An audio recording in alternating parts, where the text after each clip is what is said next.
All right, music fans, welcome back. It's Dave, the Real Music Observer, observing real music in real time for real people just like you right there, just like me right here. Okay, so the power struggle within the band Journey. Last time I did a video about this, the video got demonetized like that. And I don't blame YouTube for this. I think there are some outside forces at work here. Look, Irv Azoff, he's the guy in charge of these big name bands. They should be rock brands now instead of rock bands. That's how they should be described. Journey is a brand that Irv wants to nurture, and he really doesn't care who's in the group. So if you look at the configuration right now of who's in, original guys, we've got Ross and Neal.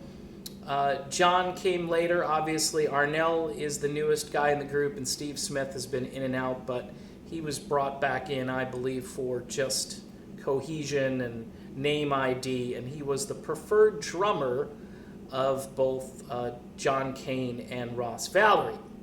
And Irv seems to be on Team Kane's side, which I've gone back and forth on, but to me at this point, it seems as though because Irv is so concerned about the brand that he'd rather side with guys who he believes can keep the brand alive. Now you would think, well, Neal Schon kind of is the brand. He is Journey, okay?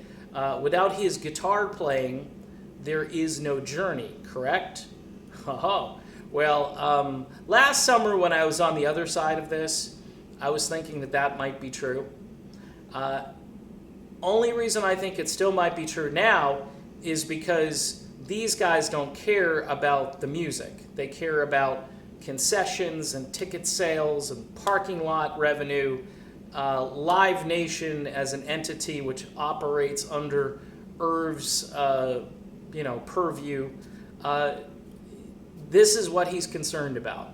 Hence, you've got the Eagles out there. Fleetwood Mac has regrouped and has jettisoned one of their key players. His name is Lindsey Buckingham. And honestly, if I'm Neal Schon, I'm looking over my shoulder right now. Because if it's Lindsey Buckingham, then it could be Neal Schon next. And the reason I say that is because Neal is a stickler for the music. He also wants to record new material. This current configuration with the other guys, Azoff, they pretty much just want this to be a nostalgia-based touring band that executes the music well, but doesn't really expand on their catalog or do anything new or interesting or different. Who would replace Neal Schon? Well, my guess is they'd want Neal's son Miles to replace Neal Schon. That would be my guess based on what I know.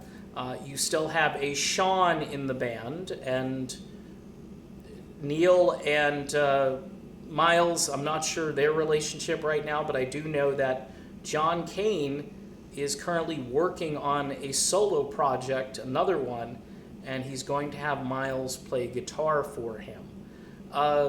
For fans, this is kind of all bad. This is kind of like the Styx thing where Styx could just, take Dennis back and work it all out. These guys who seem like they're trying to get rid of Neal because Neal has a different vision for the group, and maybe there's some other behind-the-scenes things I can't discuss that are going on that are contributing to this problem. In the end, Journey fans are the ones who are going to lose out, with one exception. I think when Neal goes off on his own and does Journey Through Time, or if he's somehow able to keep the name of the band as his name, as Journey being Neal's property, that's going to be a tough go, but it will be interesting to see if he can do it. I think he goes on a direction that fans, classic rock fans, and fans of new music, and fans on really well-executed versions of old songs, they're going to love that stuff. We saw that at the Journey Through Time benefit concert. and that set kind of a new standard for excitement and interest. And I think in the end, that's what we'll see. But in the meantime, we're going to see more behind-the-scenes wrangling, turmoil. This book tour thing, I think, is just a ruse. I think it's a way for people to be drawn to the other side of this issue and to kind of be more sympathetic to the side that's against Neal Schon. I personally would just like to see these guys reconcile, but if that can't happen, then I'd like to see Neal take his band back for real, and then have Dean Castronovo in it, have Greg Raleigh in it, and then pick your poison after that, who you want playing the other parts. But that's the way I see it. I'm hopeful that this won't turn into just a soap opera that's ongoing and daily, but I have a hunch that it easily could. All right, I'm done with this video. I'll be back with more real music in real time for real people just like you. See you then.